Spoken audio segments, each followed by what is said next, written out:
In this lecture, we're going to be talking a little bit more about the limitations when it comes to speed reading and how it's connected to neuroplasticity before moving on to the actual techniques that can help you.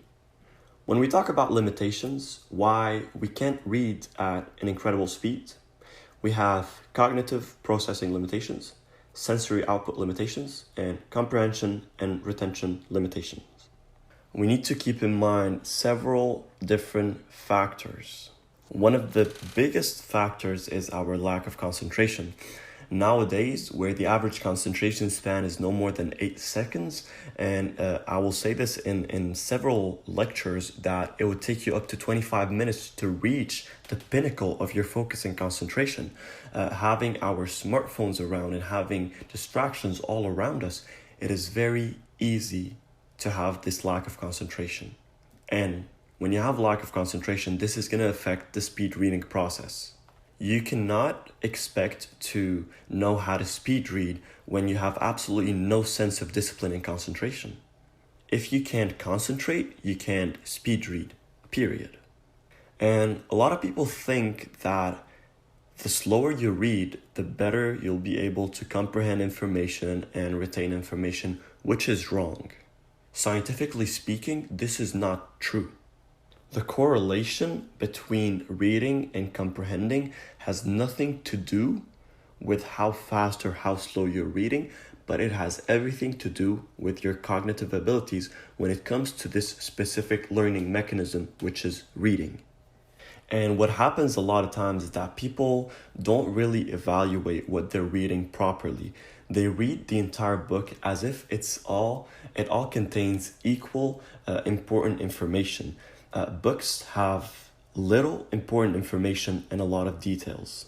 So being able to know how to evaluate what you're reading properly, to know what's important and what's not as important and what's just some boring details that you don't need, is essential to be able to read better. If you're slow reading the entire book, going through all of these details that has nothing to do with the idea, that's just a random story that has nothing to do with anything, you are putting your concentration, your mental energy, cognitive energy, your memory, your focus on this piece of material, on this reading material that you have, on this paragraph or on this chapter, when in fact it is not relevant. If you're just doing reading for the sake of enjoyment, you should not be doing speed reading. You should be reading at your own pace and forgetting about all the techniques that you're about to learn. But if you want to read in a way that you can retain and comprehend a lot more information in less time, then you're doing the right thing. But as we go through it, you will be able to identify the important material when it comes to books. You'll be able to identify what's important and what to focus on and what not to focus on. And there are also a lot of factors linked to our senses when it comes to our vocalization, when it comes to our eye movement, to our hearing, and mostly to our attention. And in the part where we're talking about focus, concentration, and attention, you guys are going to know that there's a difference between the three concepts. Focus is not the same as concentration, is not the same as attention. And speed reading is not just affected by our lack of concentration, but also by our focus and our attention. Our limited attention is one of the reasons why we keep reading words over and over and over again, because we weren't paying attention. And this is why we read at a very slow rate, reading word by word, because we don't want to miss any of the information. And if there was ever a small risk of us missing something, even if it's not of any value, even if it has nothing to do with what you're reading, and it's something that is just adding boring information to it, you will feel like you want to reread the material to make sure that you didn't miss anything. Otherwise, you won't be able to understand the rest of the book, which is wrong. So keeping in mind these limitations is not just to know these limitations, is to also know that you need to work on these limitations. Cognitive processing limitation means that there is a certain level where reading and comprehension will not go along anymore. You will be reading too fast that your comprehension will drop dramatically and you won't be able to comprehend anything. while other people, when they read at the same speed, they can comprehend way more than you, and this is all linked to cognitive processing limitation. People who had the habit of reading books ever since they were 6 years old and now they're 22 and they're reading books every single day, they have higher cognitive processing abilities when it comes to the reading learning mechanisms than you do. And if you, for example, read, let's say, 1 chapter a week, you also have a bigger advantage over people who read 1 chapter a month, over people who read 1 book a year. Practice develops neuroplasticity, which develops your cognitive processing and gets you out of the limitation. And another thing, as we said, is sensory output limitation.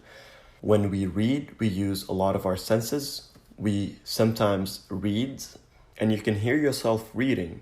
So what you're doing is you're actually pronouncing every single word you're reading. You're hearing the word and you're reading it at the same time.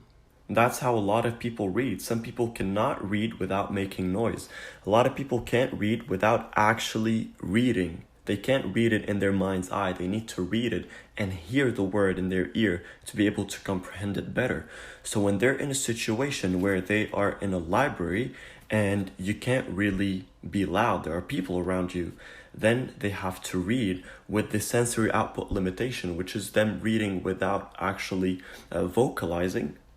And for them, it will be an obstacle. They won't be able to comprehend the way they want to comprehend. And this is all due to sensory output limitation, which we will also work on. And lastly, comprehension and retention limitation. And this is different from cognitive processing limitation. Here we're talking about the correlation between comprehension and retention. It is one thing to read the book and understand it, but it's another thing to retain information and get some knowledge out of the book. If you read the entire book in one day and you understood it fully, but the next day you did not remember anything from it, you just wasted your time. We want to read because we want to keep this information stored in our brains. We don't just want to read and then just let go of the information. Now, as much as speed reading is influenced by neuroplasticity, is not as related to neuroplasticity as learning, for example. Even though speed reading is a learning mechanism, speed reading is a bit more specific than learning mechanisms as a big major topic. Speed reading usually doesn't involve emotions, and by now you know that emotions are one of the biggest factors when it comes to neuroplasticity.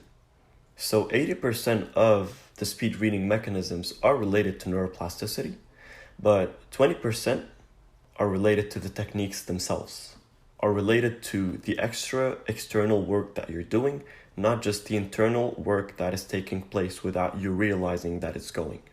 As you use these 20%, these techniques, the 80% will unfold by itself.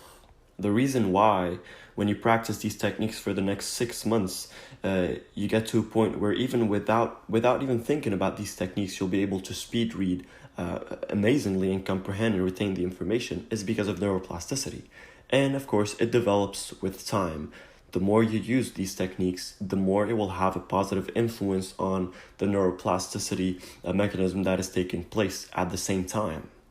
So now, without any further ado, we'll get to the techniques of speed reading.